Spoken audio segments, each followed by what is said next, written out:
Well, welcome back, everyone. It's great to be here again. And this is episode, we said 44. 44. That's amazing.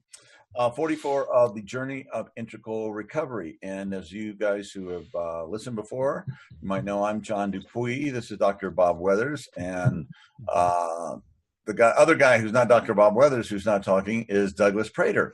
And we're back. And not only do we talk about recovery, it's come clear to me that in this podcast we recover. You know, we're actually this is recovering. This is helping all of us as we hang out with you guys and we go through this material and we go through our pain and our triumphs and of what we've learned and connect with these amazing people that this has allowed us to connect with. So anyway, Bob, you had an idea that where we could start off today, and thank you. Thanks, John, for introducing us. I'll tell a quick backstory to kind of lead into it. I recently led a staff in-service at a local treatment center where I'm working with probably 20 clinical staff. Most of them are doctoral level staff, so they have a lot of background in psychology and counseling, and specifically working in addiction recovery. And I got a phone call this last week from one of the attendees at that. It's the first time that I'd met this woman. She's a postdoctoral fellow there. And she said she wanted to get together for tea. She says she felt like there's something that I could give her in terms of, she used the word wisdom. So we got together this week and we sat together, and she said she wanted to know more about my story. I must have referenced it, but I think it's kind of like what you were saying earlier, Doug. I think it was less about what I said than something about the way I said it that drew her attention. And the upshot of it was this, is that, and we kind of co-evolved this together. She went through a horrendous experience in the last few years that's not related directly to addiction at all, but she recognized herself in me, and that which she recognized feels like, to me, it's the pearl of great price in the heart of addiction or in the heart of maybe conscious suffering. And so what we talked about, and with tears flowing, because it's so powerful to have that resonate in any conversation, is that when you reach a point where your life is reduced to a nub, let's say, and then something comes along and even erases that nub, what's left? And what's left for most of us, as she and I discussed, is a contraction back into, let me build up that nub in a hurry. But there's the possibility of reformulation. There's the possibility of an alternate way of being. And even though her experience was not an addiction, mine is, we were both in, though not naming it this way, we were both talking about in recovery, what's recovered. And in this context, what's recovered is a radically new identity. And what she shared with me is that coming back from this experience, it's as if she can look at herself pre this experience and post this experience. And I related to her, and she already had a sense of this. It's very much the same for me. I can look at Bob Weathers as pre-addiction, and specifically the cusp of entering into recovery with 3% commitment, because I didn't begin with 51% commitment. But something began to take. I can look at myself, and that cusp is this is years down the road now. That cusp is very clear to me, and I feel like in some ways I'm unrecognizable to myself. There's, of course, always continuity, but it's like that's a watershed moment for me where there's pre-Renaissance Bob and post-Renaissance Bob. And that's what she and I were relating to. It is very powerful experience for me. And then finally, yesterday, when I led a group here at the local treatment center, in this case of individuals who are in early recovery, I posed this to them. I said, have any of you had this experience that when you're in the very worst of times, and I wasn't talking about recovery, I was talking about addiction, when you're the very worst of times, you've really hit bottom, that there's some part of you that realizes that, well, what I shared with him is that for me, when I went into the hospital at the very worst of times for me, there was a sense for me that I would one day be nostalgic for the purity of that moment.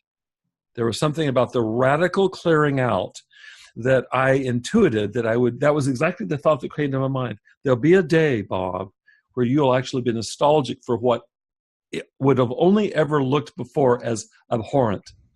I'm in this situation. I'm drooling on myself. I'm with patients drooling on themselves. This is the worst of the worst. And there'll come a day where I'm nostalgic for this.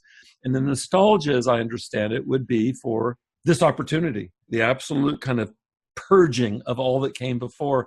Well, I posed this to the clients yesterday, you guys, and what was amazing is that I wasn't alone. I wasn't sure that there would be others that would resonate, because it's not a universal at all. But there were any number of people that went, oh yeah.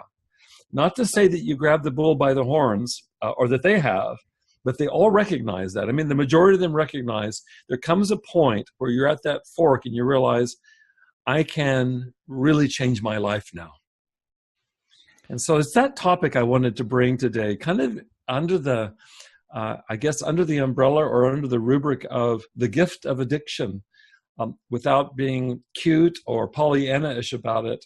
And there might be other ways to language it, but John, it would be the gift of profound suffering, whether it's the death of a brother or profound depression. I certainly know profound depression. Doug, you probably do too. Doug and I know profound addiction. Something about the pearl buried in all of that that could lead to radical transformation, and which has for me. So that's what I open up to you all just to reflect on together. Yeah, it's and you kind of get to the end of your bullshit, and there's kind of relief. Okay, there's no more faking it. You know, it's so clear to me and the whole universe how fucked up I am, and there's just okay, that is really real. You know, and of course, addiction's all about self-deception. You get to the point where that goes away in that moment. This is real as it gets. So now everything shifts. I can do something different. You know, there's nothing else. Bam, just like emptiness of pure, no bullshit, no lies, no deception, just there.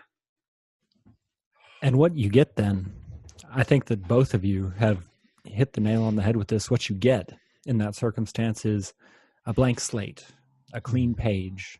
You know, Bob, you spoke of it as a radical clearing out of everything that came before. And we go through so much of our lives, our childhood especially, we learn things from other people. Our identities are so much dictated by others. We don't have any control over the things that happen to us and the beliefs we adopt. And as we mature, maybe we start to realize that we can have some control over some of these things, but lack the clean slate to really start over and implement any of these changes with any kind of drive. When it's all gone, when there's nothing left, when the suffering cannot get any worse, when we're at the rock.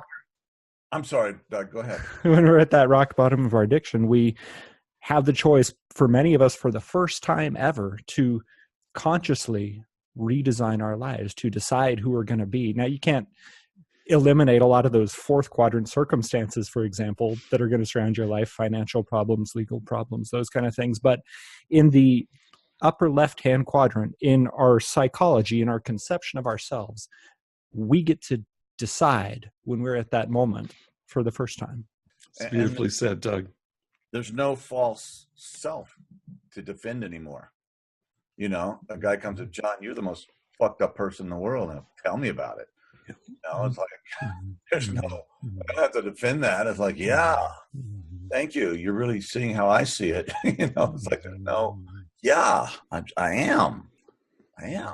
Or, you know, or maybe there are people that are equally fucked up, but I don't know if there's anybody more fucked up. You know, just that kind of realization, there's a certain freedom to, you know, this false thing, trying to hide it from myself, from others, from this and that, lying, deception. It's like, no, it's just what is. And it makes me think of something, John, as I'm listening to you.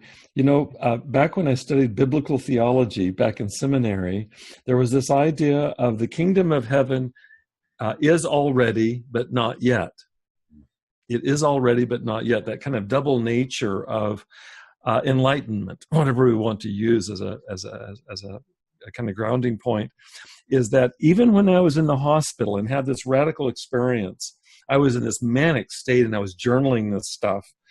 It was so bad that I threw away the journal afterwards because it was like, oh, so much a function of early recovery for me. But I never forgot the intuitions that were attempting to communicate on the journal, is that with that kind of pure clearing out, what both of you are talking about, that radical humbling, that radical leveling, that radical cutting through the false self, all of that was my living experience. And that's what I felt like one day I'll be nostalgic for this. And in fact, I grew to be. So, but it was already there. The awareness was already there. I loved how you described it, Doug. It's just like, it's a profound opportunity. Kierkegaard, the philosopher, put it this way. He says that when you're in that space, you experience vertigo. He talked about going into the abyss where you're just into nothingness, and what you experience is vertigo. And there is a sense of like, holy cow, I can begin to paint a whole new existence.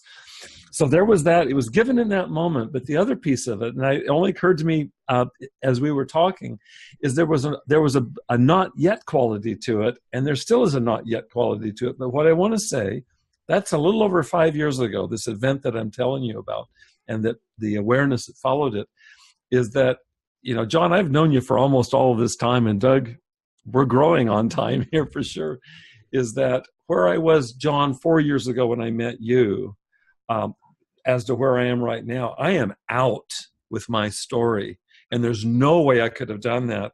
And so the leveling or the humbling, it was radical in that moment. And then I really contracted into, I can't ever let anybody know, my professional circles, my personal world or whatever, I can't let them know that.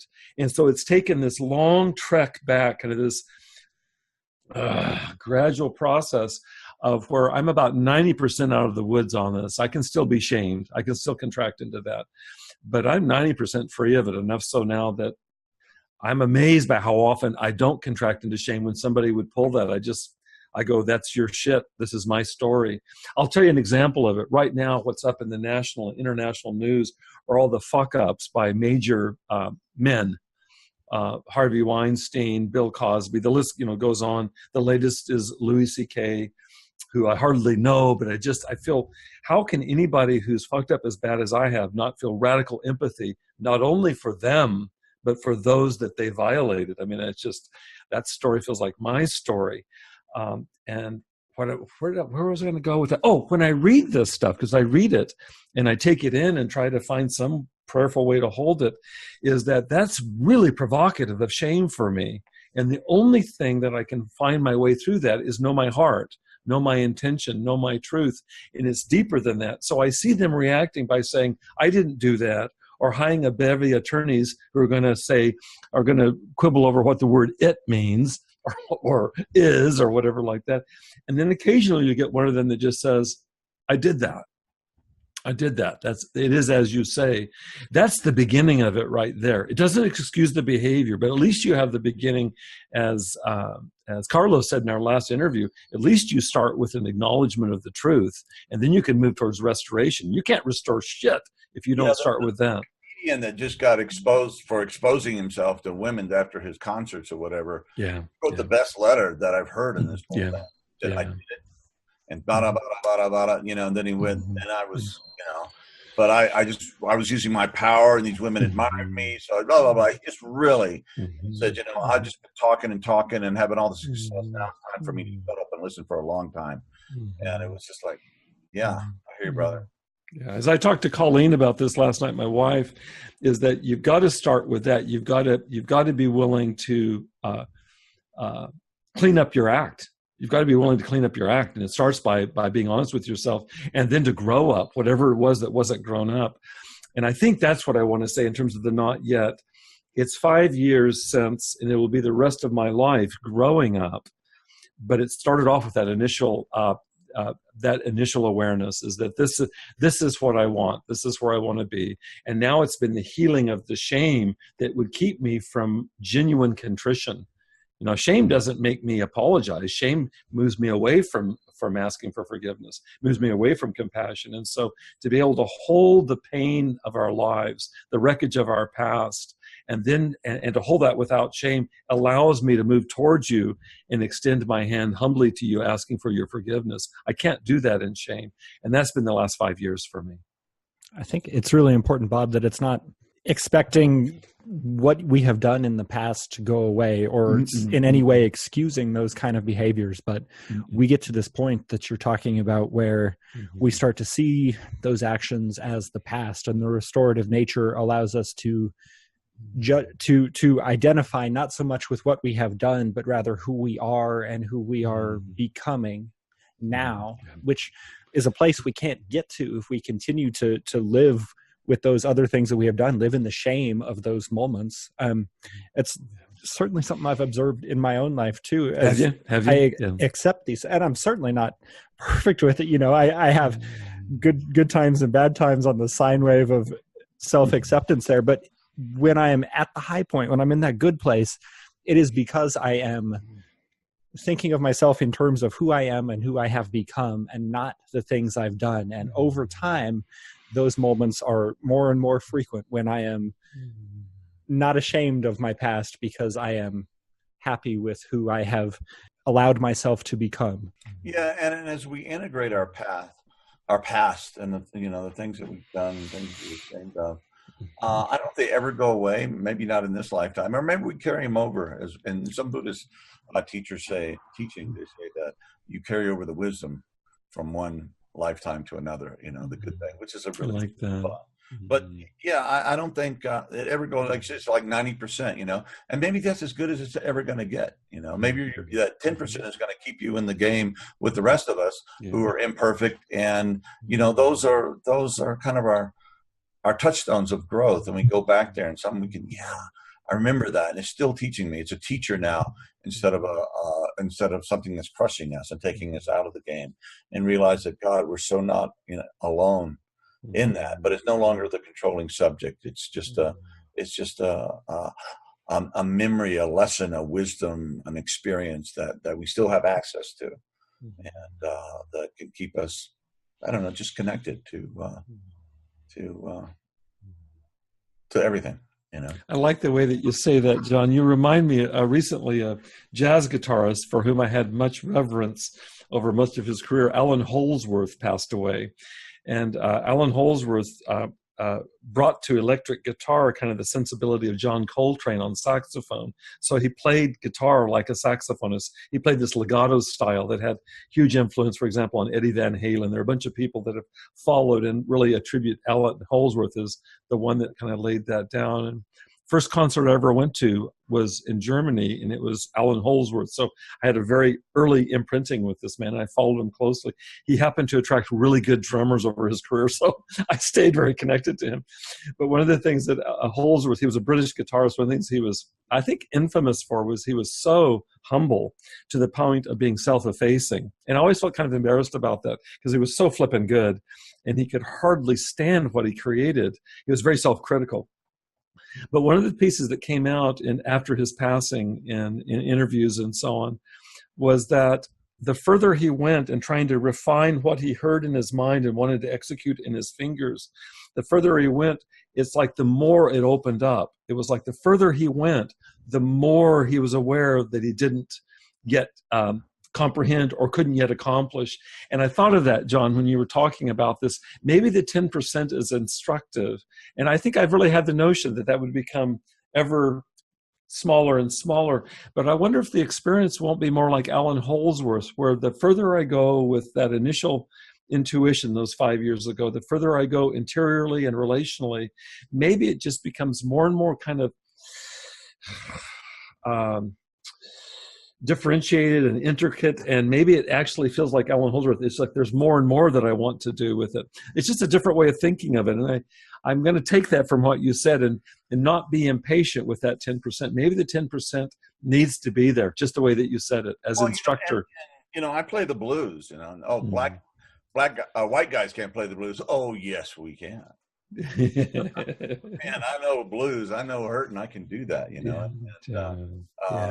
we take that, and then we turn it to art, we turn it to compassion, we turn it into treatments, and one of the things I want to say, holding up the mirror to you, Bob, since I've known you, like you're like, and you can, from my perspective where I'm sitting, you're like right in the zone, dude. You are just so on fire, so creative, so giving back.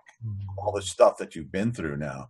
And when I first met you, it wasn't so. You were just really subdued and you didn't want to talk very much. And I could kind of draw you out a little bit when we had conversations, but it's really been a shift. And how does it feel to be like in that flow now where you're just giving back to the world on so many levels? Thank you, John. I want to respond twice, and then I want to move to Doug. Just kind of in our Three Musketeer dance here. First of all, thank you, John. I really received that. Thank you, and I feel like that's accurate. I feel like you see me accurately, which feels really good. And I can't help but look at you, my brother, and you know how deeply I feel this. Is that early meeting 4 years ago was the beginning of a healing dance between you and me. So you become part of what you see in me, which is the redemption, the forgiveness, the acceptance that you and your wife, Pam, and even your dog, Lucy, extended to me and continue to extend to me. And so when I met you in Boulder at that Fourth Turning Conference, I was a scared little puppy because I was 1 year, maybe a little over a year into recovery, very sincere about it.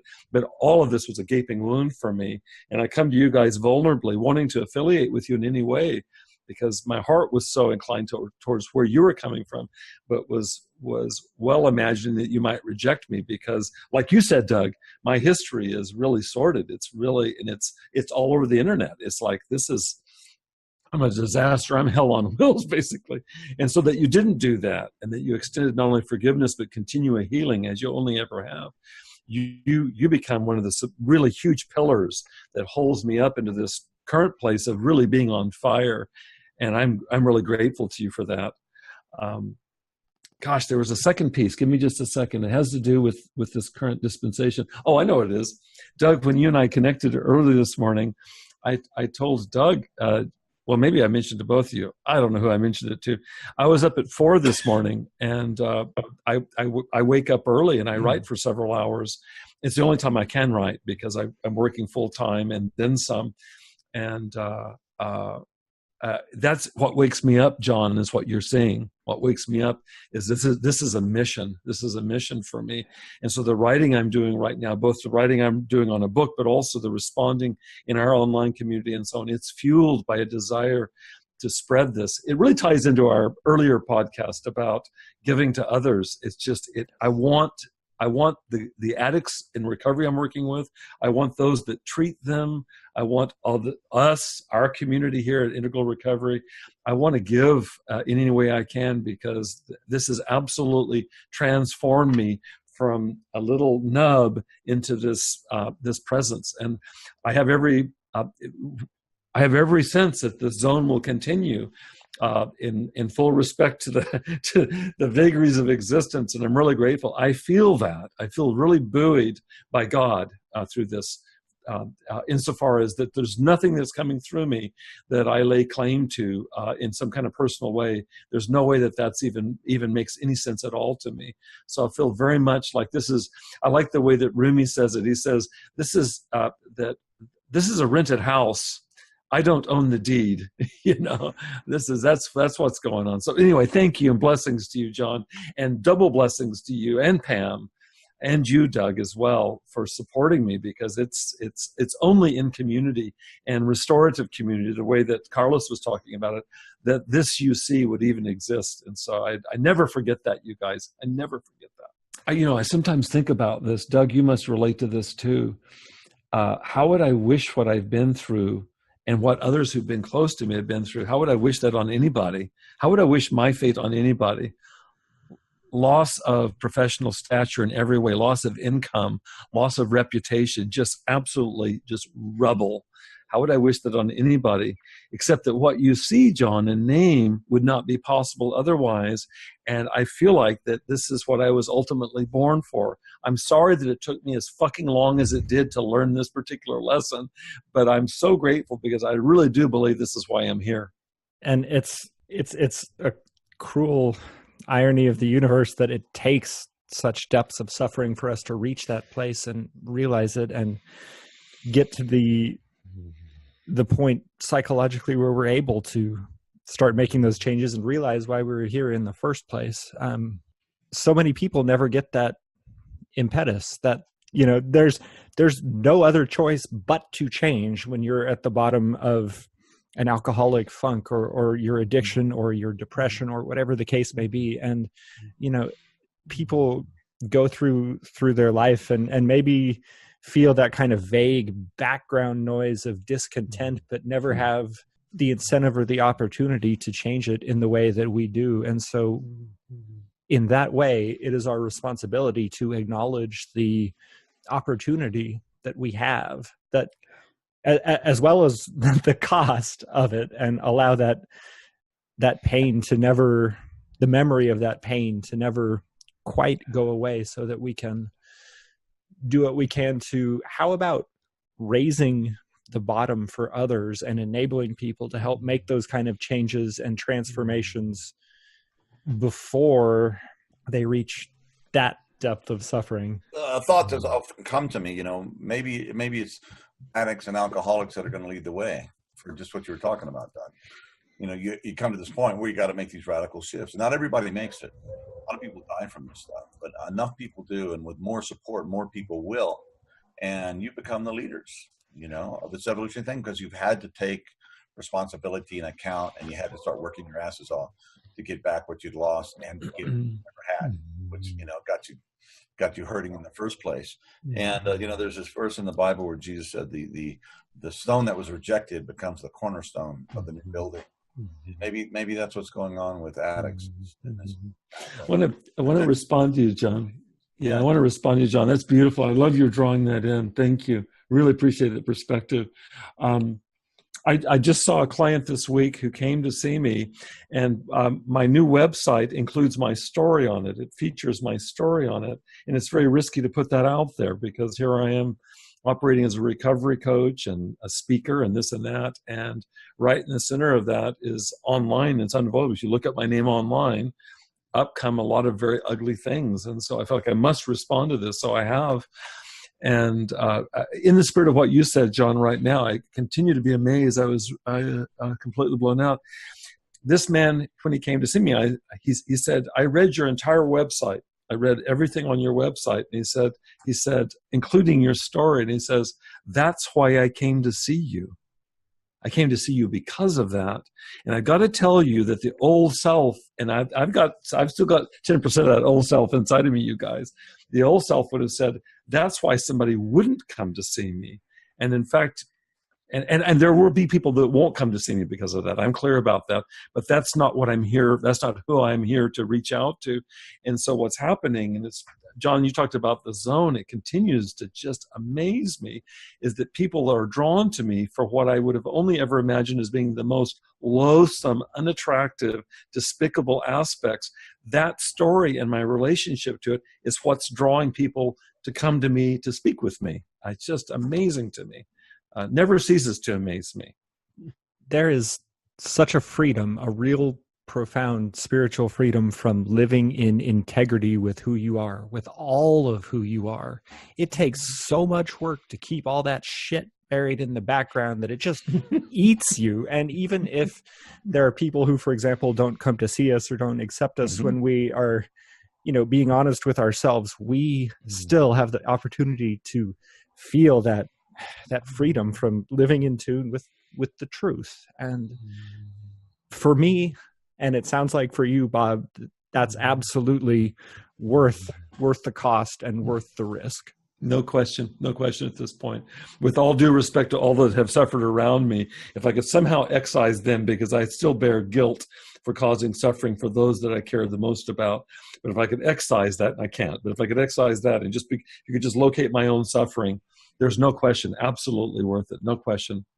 I wouldn't have done this voluntarily.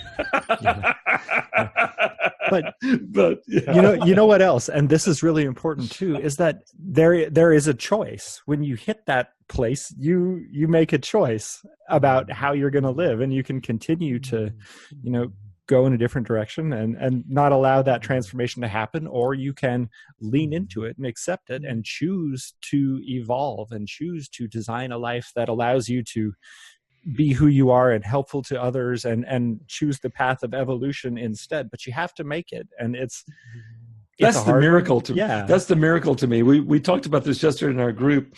Is I said, have any of you known this experience in the depths of your addiction, that there's some still small voice that is basically like a Zen master whapping you, saying you've got to get your shit together?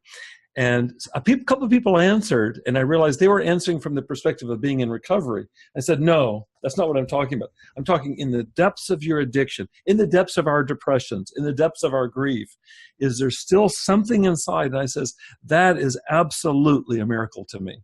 And woman put it in Christian terms. Another person put it in atheistic terms. It doesn't matter how you put that. It's like, whatever that is it not amazing, you guys, that in the very depths of hopelessness, and in my case, of rank addiction, that there's even there where the brain scientists would say there's no way that can happen.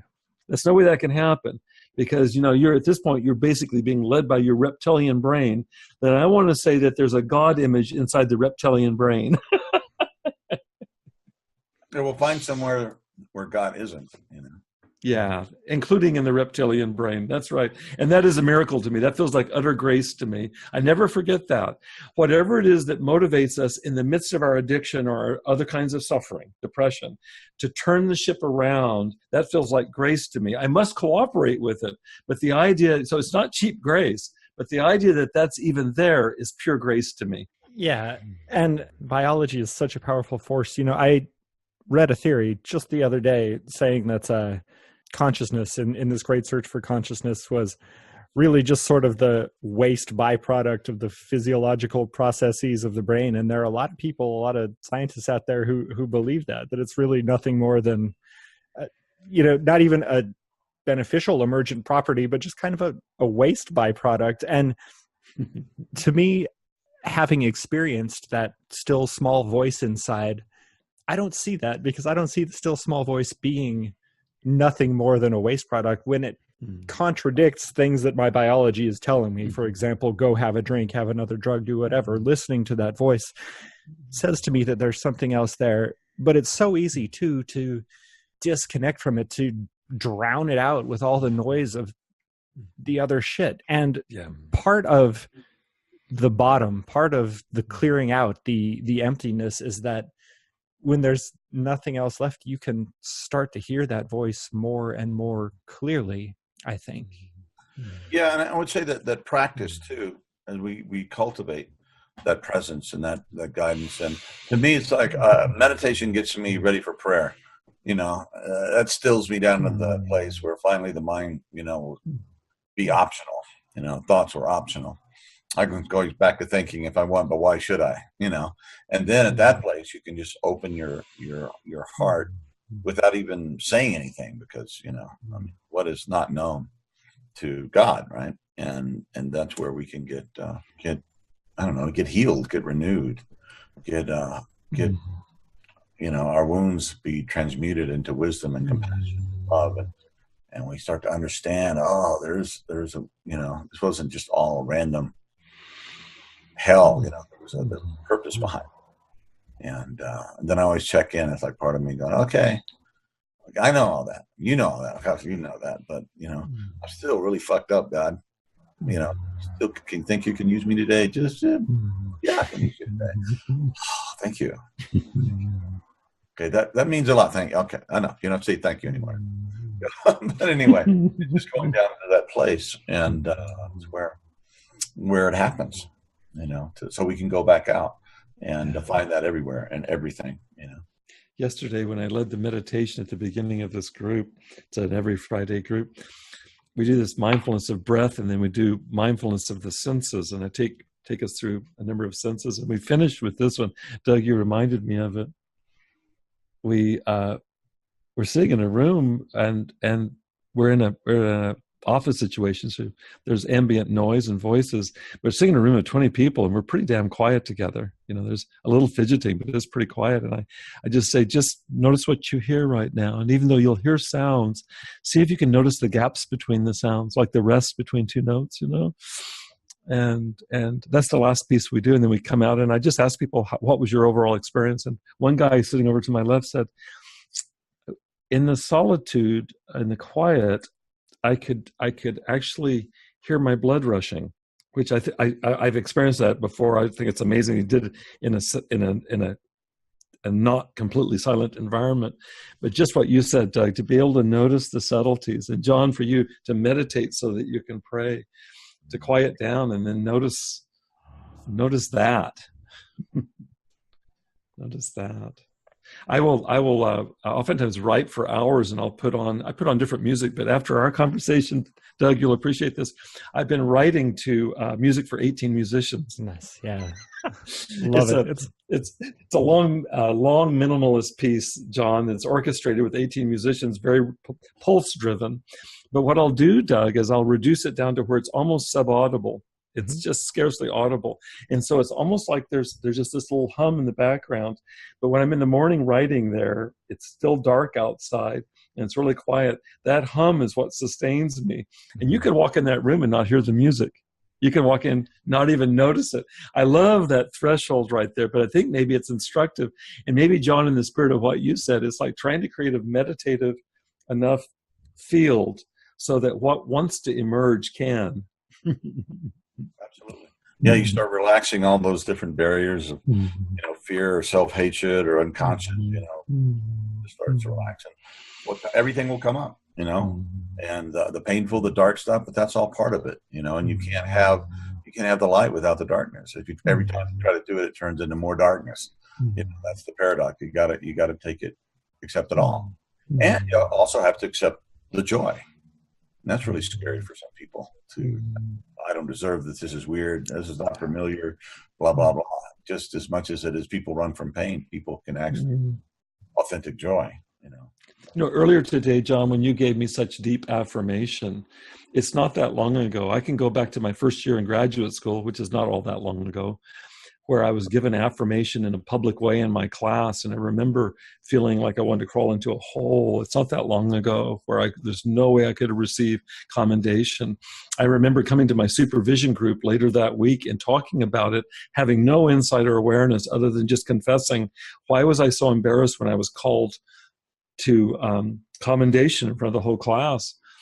And that I can be with you today and you offer such deep commendation, and I, as far as I know, fully receive that. That's, speaking of miracles, that's amazing. So I would have been one of the ones who would not have been able to know joy, especially when it was directed towards me, a joyful, loving affirmation like you share. And so so grateful. That's like nourishment for me when you say that. It doesn't go into inflation for me either. It just feels like that's just nourishment, and then thank God that there's something flowing through that John loves this much to say this about, and I fully own being the vessel for it. It's not always the bad things that we have a hard time accepting, is it? No, yeah, when you're not used to praise, when you're not used to joy, those things can feel very uncomfortable because they're so foreign. We tend to develop an attachment to what we're comfortable with, and a lot of times that's pain, that's suffering, that's unhappiness, that's all these miserable. They taught us in grad school, make that an I statement, not a we statement. Okay, well, certainly I did. You can make it a we statement. I'm right with you. So the only reason I'm saying that, because you've been getting so much praise over the last year for your amazingness and your multiple capacity, your heart and your brain and your creativity. I mean, that must feel wonderful. Oh, how does it feel? Well, it still feels, it does feel wonderful, and it still feels uncomfortable sometimes too. All I can do is continue to keep giving my best and showing up and doing what I can to earn it, to deserve it. I'm starting to believe it more and more as I hear it, but especially at first, that kind of thing is really uncomfortable. And I think that it's been a process of learning to let go of the attachment to comfort, whether that's, comfort in, I don't want to feel any pain, or comfort in this joy, this praise feels strange, whatever it is, we let go of our attachment to the safe zone and lean into sitting with whatever the unfamiliar experiences, the uncomfortable experiences on either side of the spectrum. And when we do that, when we let go in that way, there's growth. And I think it's the only way we can grow. I'm so glad you joined us, Doug, because John and I know this to be the case for me, and I know it's the case for you, John, love you from head to toe. Yeah, you're beloved with us, Doug. Yeah. Discovering you, Doug, is one of the great accomplishments. I'm just eternally grateful to the both of you too for the chance to be here and do this work and connect with what the still small voice has always told me I was supposed to do, and so many levels. And it's a very healing experience too. You know, in our last podcast with Carlos, we talked about this emotional presence and the right brain to right brain transmission of being with somebody in that flow of emotions and feeling held with acceptance and presence. And I absolutely get that with both of you in the work we're doing in this podcast and in everything else that we're doing together. So I hope that I can't thank you enough for that. And I hope too that people listening to this and the people watching this feel that same transmission of acceptance and love from us, the same healing experience as they engage with us. If there's any doubt, I have one member of our Journey of Integral Recovery podcast forum on Facebook wrote me to tell me that she blew up that photograph of the three of us lying in bed together with our heads peering over it. She's blown that up and it's in her living room. And so I want you to know that if there's any doubt how much we love each other, you guys, just go to ... Well, you know, the thing about it, we were staying together in Palo Alto in this crazy-ass house, Airbnb. We were publicity photos for the podcast. So I just jumped in bed and I said, "Okay, guys, jump in bed with me." And nobody hesitated. Everybody just, oh, thanks, John. just like, nobody went, "No, that's just too tight." And, "No, we don't want this to get out." Everybody, man, I'm with the right crowd here. It was really And then all of his feigned shock and surprise and all of this. It's such a great photograph. And I love it that it's being blown up and looked at as representative of the Three Musketeers. There you have it. For all of this, you guys, it was initially the suffering that brought us together. Well, cool. We have so many other things to explore. Integral recovery is infinite. You know, it just never stops. The more we go, the more there is. So anyway, it's been wonderful, you guys. Thank you so much, and we love you guys. Thank you out there that are listening, that are dialing in, that are working on your on staying sober, working on becoming the person that you need to be right now in the universe, as we are here now. And as you said, it's here and it's coming. You know. Yeah. So thank you so much, and please contact us and connect with us. Join us on Facebook. Anything that we need to put out about that. The Facebook group is a private group, but you can find the link to it on our Integral Recovery website, integralrecoveryinstitute.com/community, and just click the link there, request to join, and we'll get you approved as quickly as we can, usually within a day. Our group has doubled. Or virtually so, in the last just 2 or 3 months, and I'm really encouraged by that. Really, I love to see the growth happening there. That's awesome. And with I Awake in the last few months, we've produced some of the best stuff that we've ever produced. So starting with Feeling Flow, which is incredible, but Deeply Theta, which is amazing, and Leash Busta. And then Nadia Len, we just released it the other day, called Strong Medicine. I mean, if you need heavy lifting in your meditation, go do this. Yeah. And then, last but not least, we are currently beta testing well, what are we calling the freedom of forgiveness? Yeah. It's a track that's used that you created the entrainment, the music to, Doug, and Bob, you did just freelance the guidance, and it's really amazing. Thank you, John. Thank you. Thank you. The music is worth the price of admission. The music is incredible that you've created, Doug, and I'm hoping that the narrative will provide resource. Yeah, for sure. It's really a powerful package. And John, I loved your response to it. I really, speaking of affirmation, feel really affirmed by that, and look forward to that. It's going to be released in the next month. I think maybe in December. Is that kind of the goal? For Christmas. Oh, that's awesome. That's awesome. I know what I'm giving people for Christmas. Right. And the immortal words of Ken Wilber, if you think you're enlightened, go home for the holidays. Oh boy, you need the track for holidays. Here's one for you. You know why it's being released for Christmas? Forgiving. Very good. Very good. We better stop. Hey, God bless you guys. Love you all. And we'll see you next time.